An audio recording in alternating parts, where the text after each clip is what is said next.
In these not-so-simple days, even difficult, I'd like to share a story that reminds us of the ability to disagree and still respect and accept different opinions, and also hold by your own opinion. So this is the story of my grandfather, Rabbi Nachum Eliezer Rabinovitz's Zionism, Zichrono Livracha, in 4 acts. Act 1. It all began when Rabbi Hirschberg arrived from the European inferno, from the burning and bleeding Europe, to Canada. There he established the first Jewish school in town. Saba, only 13 at the time, with limited knowledge of Judaism, was sent by his mother to the rabbi. "You're a smart kid. You'll be a doctor one day," she said. "Go to the rabbi, do whatever he says." Grandfather did as she commanded. He began studying with the rabbi. By the age of 15, they had already finished studying together the main Talmudic tractates in depth. Not just the main chapters, but from cover to cover, by heart, Gemara, Rashi, Tosfot. Rabbi Hirschberg made sure to treat this pace and method as though this was how everyone studied everywhere, and that he saw nothing special about it. In those days, a movement arose, what would later become Bnei Akiva, and Saba, a 15-year-old boy, wanted to be a youth leader. The rabbi opposed Zionism, but said something to him that every educator, in my opinion, should hear. "If you can explain to me why you're doing this, based on what you've learned, you'll have my blessing." They sat and studied together the Talmudic passage, Rabbi Zera bai lemesak le'eretz Yisrael. Rabbi Zera wanted to ascend to the land of Israel. They argued and debated. In the end, Rabbi Hirschberg did not agree, but acknowledged there was a basis for my grandfather's words, and that he should persist in his own path. Alongside the promised blessing, he gave him an heter hora'ah, not ability to issue halachic rulings, rather to say what the law is in a certain case from the books. Rabbi Hirschberg explained to him that as a youth leader, he would need to know how to adapt the law appearing in the book to changing situations. According to his testimony, grandfather and his friends participated in activities supporting the Canadian Army in the war effort, just before the end, and also helped with significant contributions to purchase land in the land of Israel. They bought 3 places, one of them in the place called Gush Katif. When he reached 12th grade, Rabbi Hirschberg told him, "There's a severe shortage of rabbis. Many were killed in Europe. You'll be tested on the Shulchan Aruch, especially the Yoreh De'ah section." Saba would tell how he was examined on kashrus laws.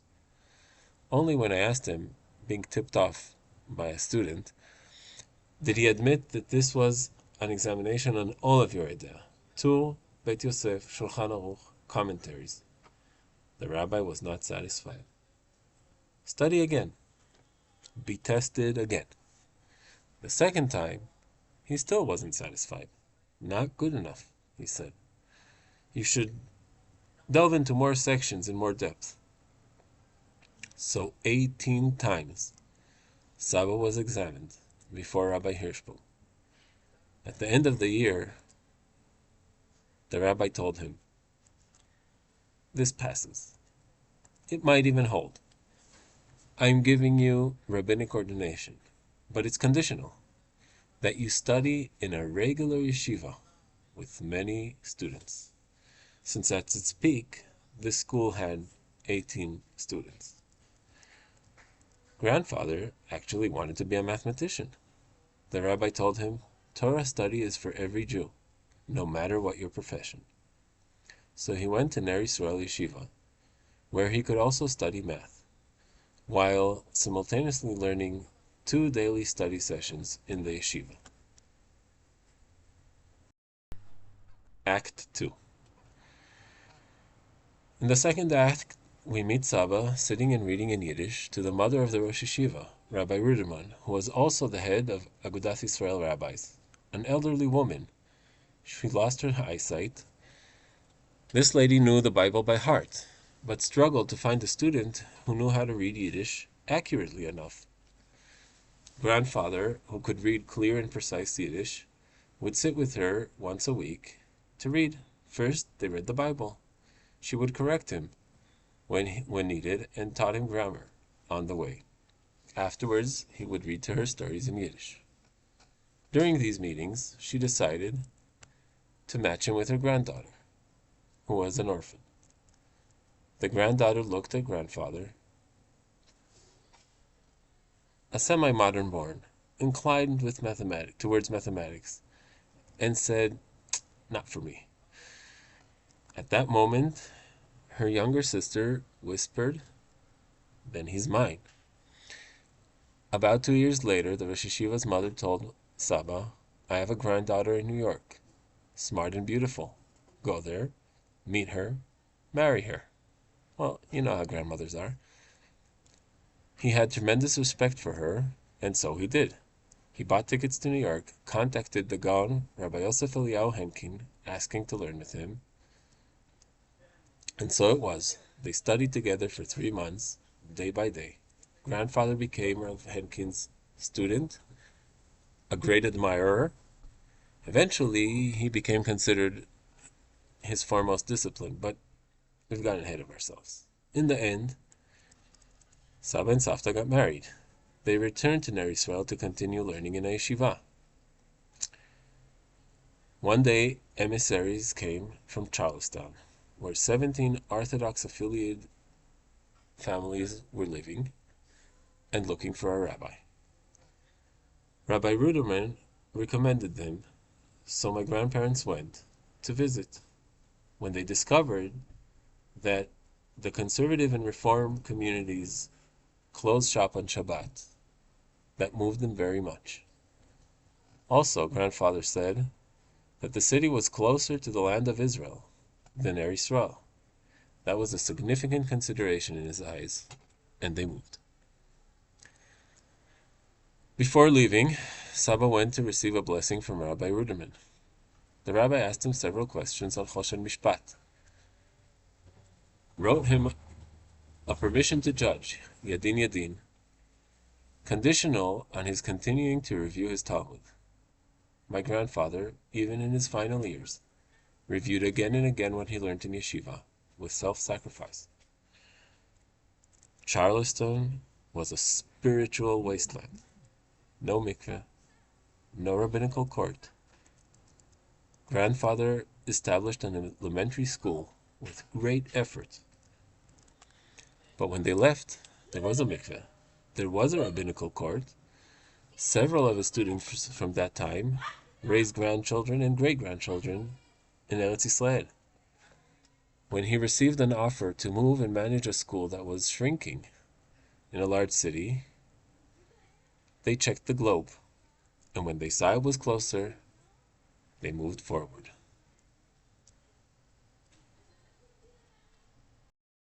Act 3.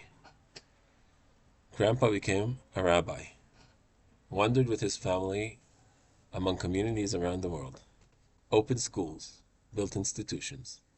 After 11 years in mostly Haredi London, he felt it was exhausted. His student, Rabbi Jonathan Sachs, was already flourishing. Grandfather received 2 offers: to be the chief rabbi of South Africa, or to be the head of a small yeshiva with 30 students in Ma'ale Adumim. He went to see both places. He was deeply impressed that the South Africa was free of lo titgodedu, you shall not form factions. There weren't fights all the time.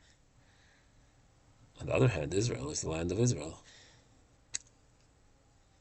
He decided to go to Israel. But then he received a call from a childhood friend. a Rosh Yeshiva in the US. להקים ישיבה במדבר? אין לך מעשה מטופש מזה. זה לא עניין של ציונות, אלא של קצת שכל ישר. זה לא הכרת הטוב לרבותיך. אתה מאבד את כל מה שהם הזיעו בך. To establish a yeshiva in the desert? There's no worse mistake than this. It's not a matter of Zionism at all. It's against gratitude to your teachers. You're losing what they gave you. Hearing this, he could not stand. He came out of the room and he told my grandmother, I regret it. We're going to South Africa. And grandmother, oh, she turned on him. She told me that until that moment she was saying, it's your choice, you do whatever you want, it's your job. But at that moment she told him, all these years you've been dragging me around with the dream of immigrating to Israel, from community to community, from hole to hole. And now, when there's a position in Israel, you're giving up? What did you think? They'd roll a red carpet for you? Grandfather was struck dumb. Then he said, if that's the way you feel, we're immigrating to the land of Israel. Act 4. After establishing the yeshiva in Kfar Adumim, or re-establishing, Rav Shilat and Rav Sabato, who run it today, actually built it. My grandfather called Rabbi Hirschberg and said, Rabbi, I've established a yeshiva in the land of Israel, and I'd be happy if you come to visit. That is the minhag of Rosh Yeshiva. Rabbi Hirschberg immediately agreed. The ticket was very expensive, nearly impossible. Rabbi Hirschberg was very elderly, and he was used to frozen countries, Europe, Canada. He traveled to the desert, to a few caravans that were called a yeshiva. Between the desert heat and enthusiastic students, he studies, guides, examines. A week passes. Saba says, so, what do you think? The rabbi answers, excellent students. There are some challenges, but the place is very good. Saba says that this was one of the hardest things to respond to. He felt he had to say it. He said, do you know, we have another group. They serve in the IDF. Without hesitation, of course. What, isn't it obvious? We must defend our brother Jews. And innocently, is there anyone who thinks otherwise? Yesh kama. There are some, Saba says. Even some that you've saved from the Nazis in Shanghai. And any of them opposed to you? He asks. My grandfather says, there's some. Rabbi Hirschberg said, invite them here. I'll explain to them. There's a big difference between ideological Zionism and the obligation to defend Jews. Just as I did, so must they. Unfortunately, they did not come. Only after he left a week later, two of them entered the study hall, asking for a debate. Grandfather told them, okay, so why do you oppose? They told him, you are changing the custom. You should be the first to explain why you're changing it. Grandfather told them, your brothers go out to war and you will sit here. This verse is very clearly a moral claim. That's why it has a question mark on it. They answered, you learn law from the Torah? Saba concluded, if you find a Gemara or an early authority that contradicts this, I'll retract. And so, he went back to the beginning, to his discussion with his Rabbi.